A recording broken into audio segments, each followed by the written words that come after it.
What's up, trendsetters? It's your girl, Minister Shantae. Welcome back to another video. And if you're not a part of the trendsetter community, please hit that subscribe button or hit that like button, and we can all shine together. This video is going to be our very first story time. It's going to be touching on the online dating thing.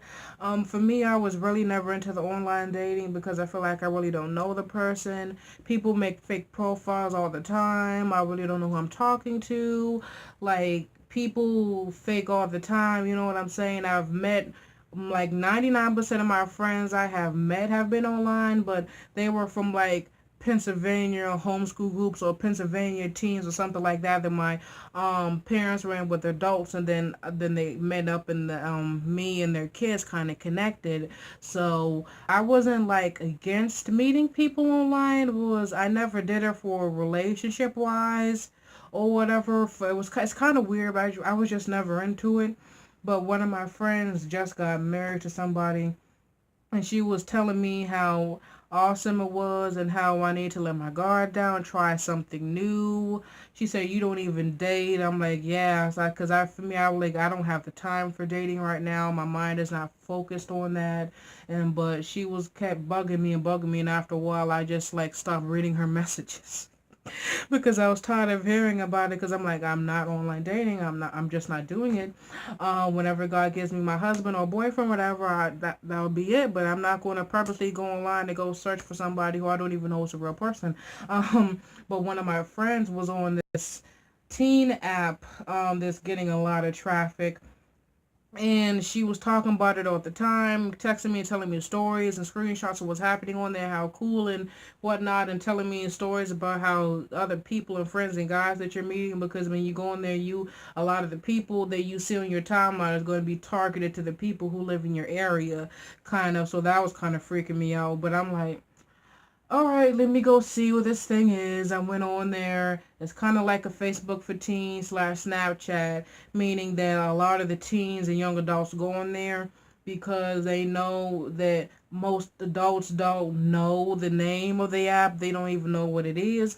So they go on there and they post whatever they want to post because they know their parents ain't going to find out about it, because they don't even know what the app is. It's called Scout. Most people don't know about it. So I was like, oh, okay. I was seeing all kinds of stuff. I'm like, all right, this girl is 12 years old and she's making posts like this. I'm like, I am not feeling this app. So I was getting ready to get off until this guy messes me, and he lived in New Jersey. Long story short, he wanted to start a relationship with me.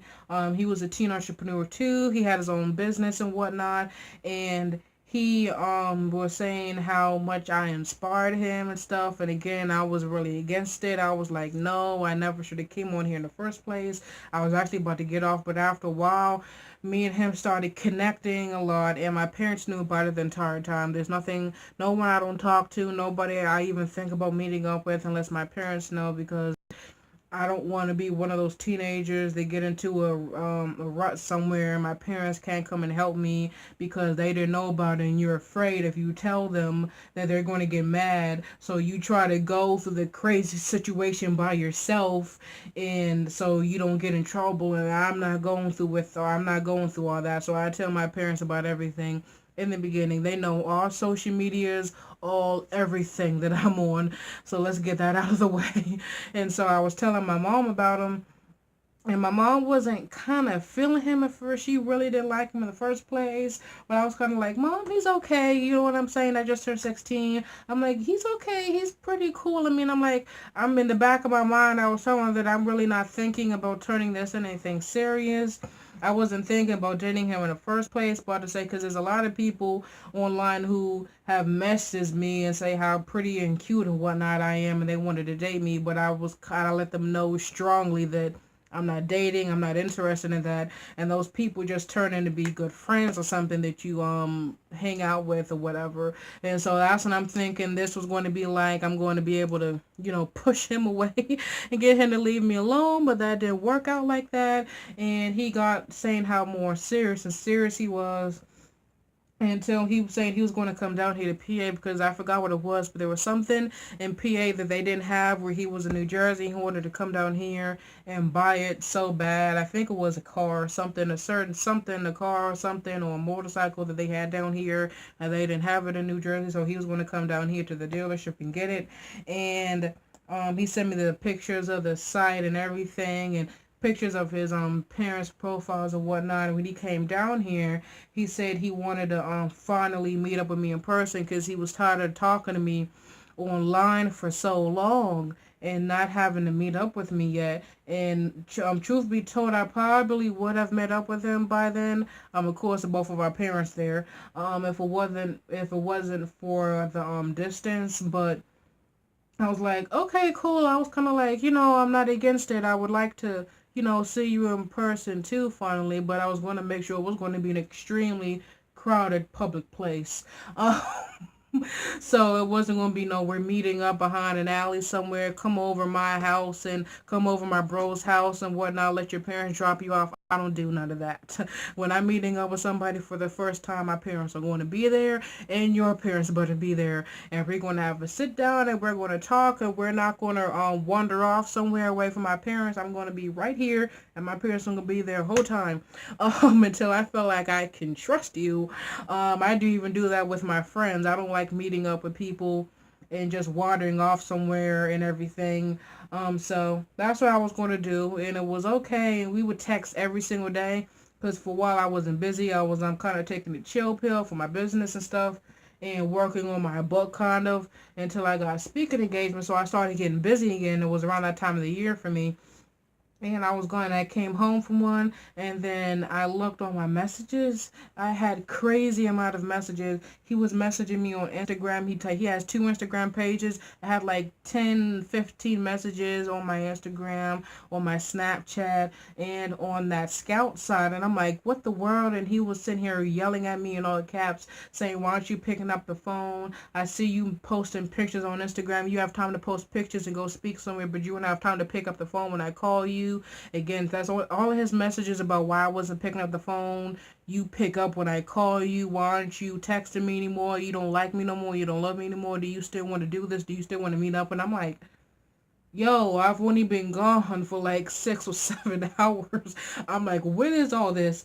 And then I messaged him back, and he was just saying that how I should have, when he calls, I need to pick up, and how he's tired of me giving so much time to my business and my ministry. I'm like, what do you mean?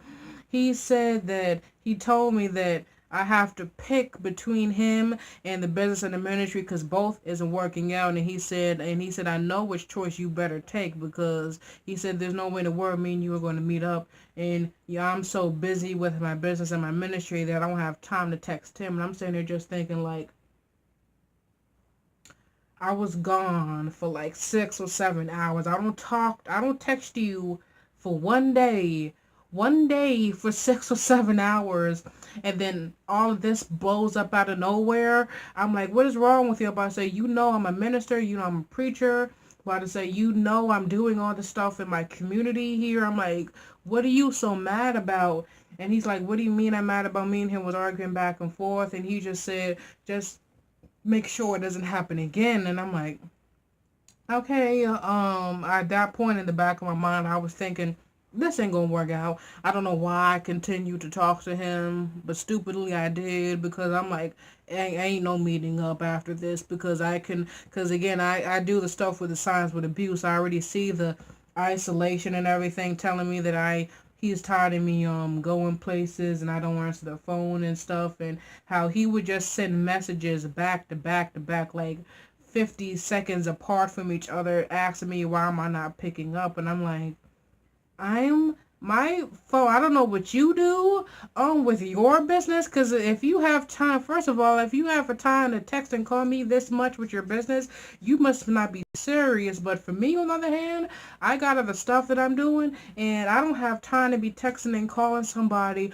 all day, every day, when I got places to go speak. I have kids to go talk to. I have people to go encourage. I have more books to write and to publish. I don't have the time to come speak and talk to you all the time. Are you crazy, and have you lost your mind. I am not going to throw away my business for somebody who I haven't even met in person yet. And he got so mad at me, and I was like, I'm like, forget it. I'm like, forget it. So I like just totally went off the site for a couple of days. When I went back on there, he was apologizing and say how sorry he was, and then I was like, fine or whatever. And so we was cool for another couple of weeks. I was getting closer to when he was going to come down here. And again, I went to another speaking engagement. I had to go somewhere else for a couple of hours. This one was like a little longer. It took up like half of my day. And when I came back, I finally opened up my phone. Same thing from last time, like ridiculous amount of messages and calls and stuff like that.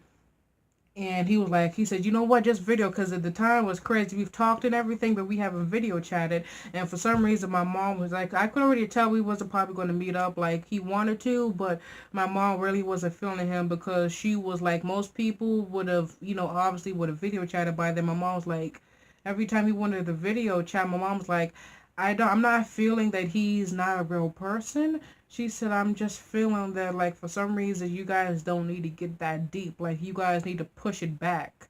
You know what I'm saying? Like, a couple of months or something before you guys meet up. I'm like, okay. And so I let him know that, like, we ain't video chatted. I highly doubt that me and you are going to meet up anytime soon. And then that with him, that sent him over the edge. He was not happy about that at all.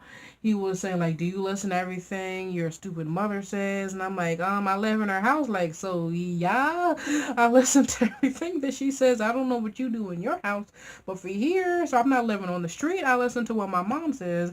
And then he was just pissed off about that and calling me out my name. And again, and after a while, I just started ignoring his messages, period. And then I had like 30 messages over for like 2 days or from him back to back, and then I forgot how many missed calls from I had from him, and he was still sending me video chat requests saying, pick up the phone, pick up the phone, pick up the phone, why aren't you picking up the phone?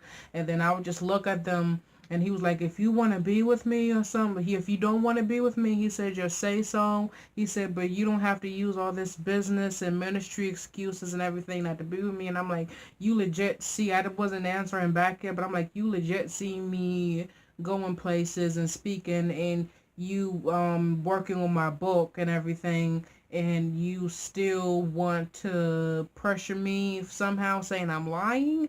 I'm like, I ain't got time for this. So I ignored him for a while. I'm like, and in my mind, I'm like, this is done. There ain't nothing else, because he threw it off of me. He was like, he said, I'm going to be the man of the household. You do what I say. He said, when you're going to be my girl. He said, when we meet up, he said, I'm letting you know now. I ain't going to be none of this ignoring me. He said, when I want to come over, you're going to have to come with me. When I pick up the phone, he said, when I call, you're going to have to pick up the phone when we finally meet up in person, when we start this relationship. So he told me the stuff that I'm doing online, the silly stuff I'm doing online with him now. He said none of that is going to go and meet up in person, because he would have to think about moving down here too, because he was 18. So he wanted to move down here anyway, because he was looking at because he sent me because me and his friend talked before too, and he had a guy friend that lived down here in PA, so he was like, it would be just perfect and everything if he would come down here anyway. He said so he thought it was a really coincidence how he met me, and I lived here, so he was saying I might as well just move down here like I was thinking. And so I was like, so he wanted to do all that, but at that point I was just like, no with everything. If you're acting like this with me online, I can only imagine how crazy you're going to act when we're in person, telling me how the stuff that I'm doing now isn't going to fly in person. Because again, because the book I wrote, The Life Behind the Smile with Abuse Signs, I'm already seeing the isolation, I'm already seeing the controlling, calling, and you do what I say, you can't go nowhere, you can't talk to nobody, you can't do anything without my permission. And let me tell you something, you ain't nobody gonna be putting their hands on me. Ain't nobody gonna be talking down to me like I'm somebody's dog. So I'm like, I'm not doing this anymore. And so I kind of just left him alone until he felt like he needed to cool down. And I wasn't, in my mind, I was like, I'm done with it anyway. and he kept messaging me. He was not happy at all. He was just sending me rude comments and everything. Sent me picture his middle finger saying, "What's wrong with you?" He said if you're playing games with me, he said, "I'm going to talk some sense into you when I come down here and whatnot." And so I didn't talk to him for like 2 weeks, 2 or 3 weeks, until I was tired of my inbox filling up. So I finally clicked on it. I'm like, "What do you want?" He said, "I know what I want." He said, "You know what I want." I'm like, "Well, you're not getting me because I told you this is over with." And he's like, "I'm sorry." And he was just like, so I was like, fine, whatever. I forgave him because I had to, but I told him that like this is over with, kind of. And then he started casually, like, I felt like he was kind of bipolar or something, because he started casually telling me about his girlfriend, and I'm sitting here like, I'm like, wait a minute, girlfriend? I'm like, what are you talking about? He was like, yeah. He said, I'm like, wait, I said, you have a girlfriend? He's like, yeah. And I'm like, for how long? For a couple of months. And I'm sitting here like, so you're telling me that you have a girlfriend and you're sitting here trying to meet up with me? He said, wasn't trying. I am. I'm like, first of all, we already established that you're not, especially after what my mom said. But I'm like, the first thing I was mad about was, so you was sitting here controlling me about who I could talk to, where I could go and whatnot, and all that kind of stuff. And you already have a girlfriend, and to find out it was one of my friends. And so I inboxed her, and I'm like, did you know about this? And she was like, to her, she was just like, she doesn't matter. It doesn't matter to her. Like, she doesn't care. And so she was saying I probably was my fault for not doing what he asked in the first place, because he said he doesn't treat me like that. And then she said, well, he says that stuff sometimes, but she said most of the time I answer him back, unlike you. So she was saying it's my fault basically for not answering him back when he wanted. I'm like, okay, you two are perfect for each other. And he's like, so you want to break up with me because I got another girlfriend? And I'm like, yeah. He said, I'm getting ready to leave her anyway because she lives here in New Jersey. So when I come down here, obviously we would break up with each other. I'm like, no, like, you lied to me already as it is for a couple of months behind my back, me just finding that out.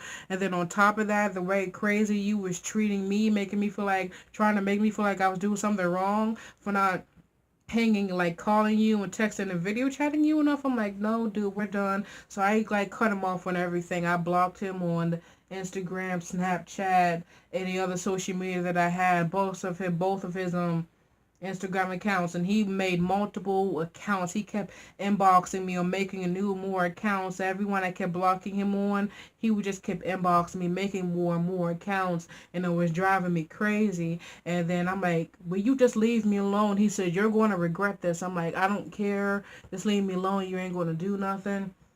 And then he like made this post about me on his Instagram, and just talking about me and everything, saying how much of a like the slut and everything else, and how fake I was, and how he was really trying. This is why you don't trust females, because females are always going to turn you over and everything like that. And I just changed my, because he tagged me in it.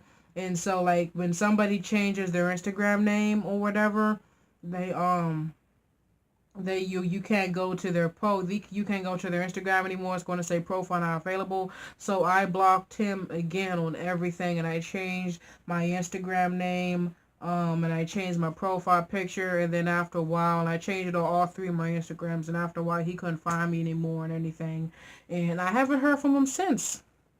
So that was my experience with the first and last time that I tried meeting up with somebody for a romantic relationship online.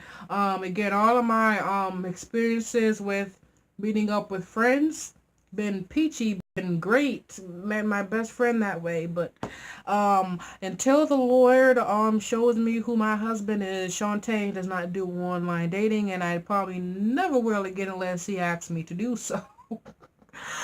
So that was crazy for me. That was just on a light level. For me, that freaked me out enough, because this is where the vice comes in. For me, if that freaked me out enough on just that level, so it made me think about what would have happened. This is what happens to these teenage girls with these guys who they know in person. What happens if he was actually here? What if he lived here in PA and I would have went out with him? And then what if I started dating him actually, and the isolation keeping me away from my friends and my family members? What if I was so desperate to have a boyfriend that I let him do all that stuff to me? And after a while, I would have started giving up my business. I would have had less and less time with my ministry and everything so I could keep him happy. I would have started pushing away my friends and whatnot, and I would have just started totally disobeying my parents. Like he was saying, like, do you listen to everything your parents say? Shouldn't I matter more and everything? So I could already see the road that he would have taken me down if we would started meeting up and everything.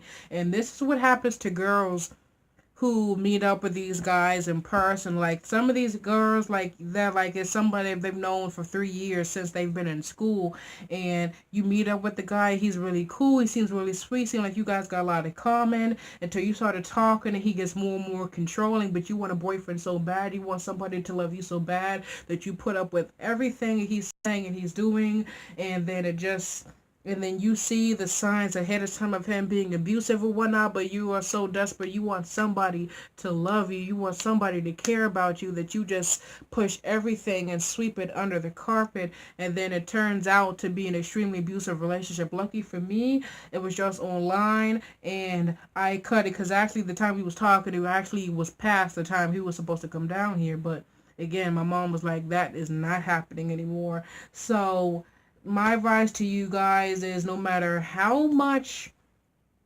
first of all, it would be to stick with your guns. Don't let anybody else influence you to do something that you're not comfortable with in the first place. No matter how much you want a relationship, do not push yourself into a toxic, unhealthy relationship, because it is so much better to be alone with yourself and be happy sitting on a couch instead of being in an unhappy, toxic relationship. Yeah, you're in a relationship, but now you're getting abused and controlled, and you can't do, say, or nothing or go nowhere without his consent. No, I'm not going through all that. So be happy with yourself. Learn to be happy with being alone and work on you. Yeah, sometimes it can be frustrating because you ain't got a boyfriend or you want somebody to date and you've never had a boyfriend before or something, but remember, this is the time where we shouldn't be focused on that anyway. We should be focused on building our own selves and building our own future.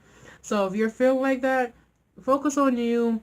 Focus on your business and what you want to do. And if you have somebody right now in your life, like whether you're a boy or a girl, who wants to control you and they're saying you can't go nowhere, do nothing without them, and you can already see they're trying to isolate you from your family and friends, but you want a boyfriend or a girlfriend, just cut them off safely in a way. Like, if you haven't told your parents about it, please tell your parents about everything and be 100% truthful, because I'm telling you, your parents would rather you be alive and tell them. The first priority in their mind is not going to be them yelling at you. It's not going to be them grounding you for anything. Their first priority is going to make sure that their baby girl or their baby boy is safe. So please tell your parents. Alright guys, I love you. Please like, comment, and share this video with someone you love, and remind somebody to stick to their guns and never be so desperate for a relationship that you let yourself go out with just anybody.